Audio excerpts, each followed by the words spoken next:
Hi.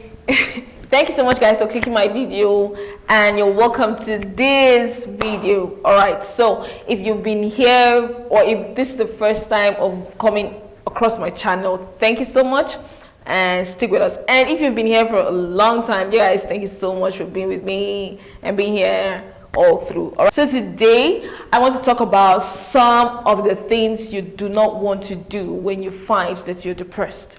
There are certain things you do not want to engage in when you find that you're depressed, because those things would not help your depression. Those things wouldn't help you feel better. The first thing you don't want to do is, when you find that you're depressed, avoid being alone, avoid isolation.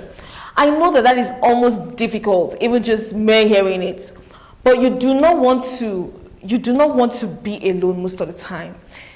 You want to try and mingle, associate, socialize with people. You want to just go, you want to be up in the morning and be active, find activities to keep you involved. I know that spending time alone can be such a great way to sort of like reevaluate or take an evaluation of self. It's a great way to sort of like just, you know, grow with yourself. But when you find that you would rather spend time alone, I mean, like once an invitation is open to actually hang out with friends, to hook up with people for real, you honestly find yourself pushing them away, then you know that, you know what, you're actually gradually getting yourself into isolation or spending time with yourself. You're beginning to drift to that part. What you want to do is you want to actually just try to consciously get yourself moving. Be involved, be active, avoid the temptation to be isolated. Avoid it by all means.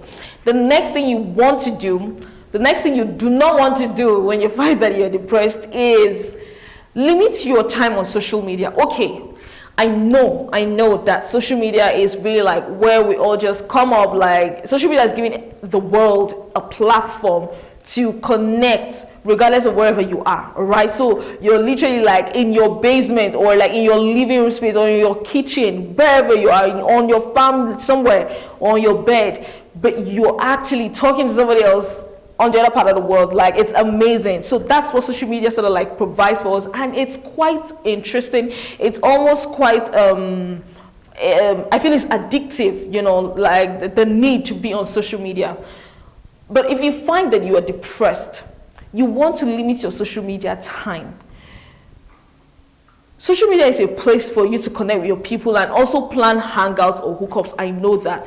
But what you want to do with this is you want to try to spend minimal amounts of time, like literally, you want to reduce the time you spend on social media, because there is a lot of negativity, there's a lot of unsympathetic people, there are loads of bullies and mean.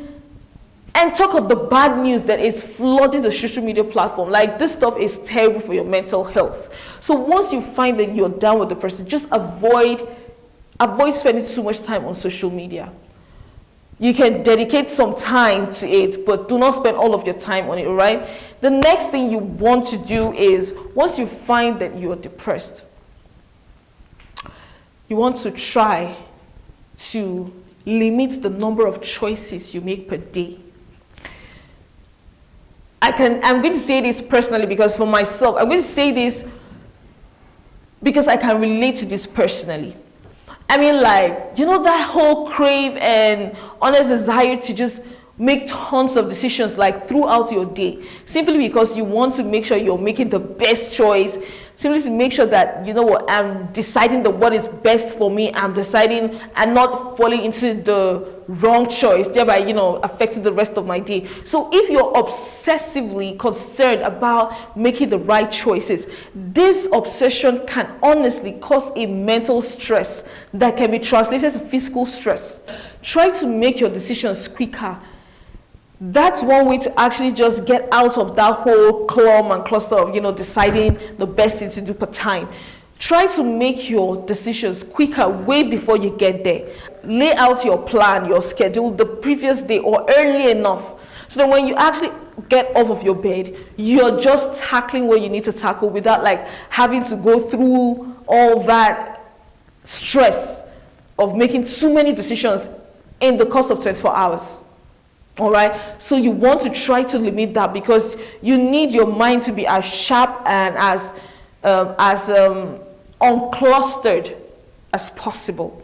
The next thing you want to do is, you honestly, when you find that you're depressed, right, one of the things you want to do, I cannot underestimate this, is avoid toxic people.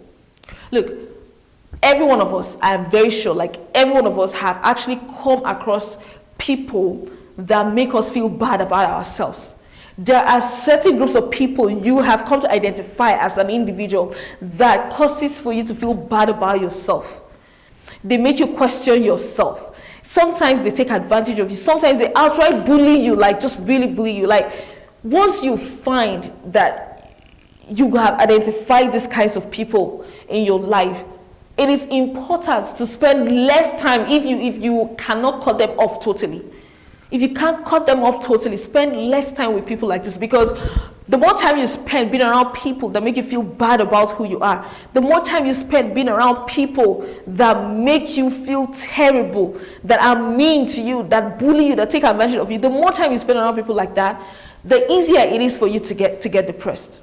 I hope that you're enjoying the content so far. I hope that you're having a great time. If you are, click the like button, subscribe, and share this video with friends, family, and communities that you think it might be helpful to. It is free, absolutely free to subscribe. All right, so let's get back to the other thing you don't want to do once you find that you're depressed. Look guys, when you find that you're depressed, it is important to not abuse substance, to not abuse alcohol or drugs.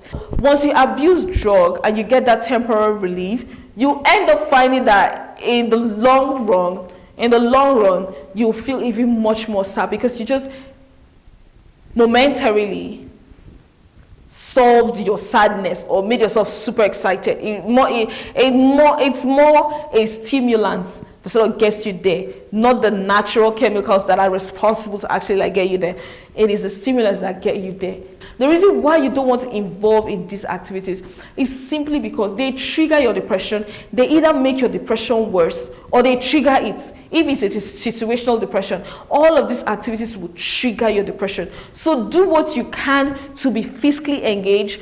Do what you can to exercise. Do what you can to build friendships, circles, meaningful friendships.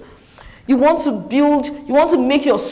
be socially active as possible. I hope that you have enjoyed this video so far, guys. If you have, do not forget to give this video a thumbs up, do not forget to like, and do not forget to subscribe, all right? Because you know what, we're dropping content back to back.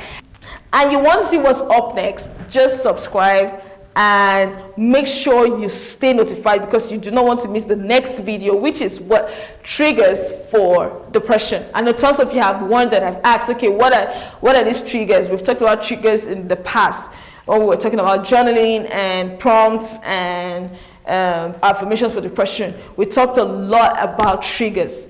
So today, just stay tuned on the next video, because we're going to be dropping triggers, depression triggers. All right, so my affirmations: my name is Nancy. I am beautiful, I am enough, I am bold, I am courageous, I am worthy of love and respect. Everything is possible unto me. I am creative, I am innovative, and everything, absolutely everything, is working together for my good. So I'll see you all next time. Bye.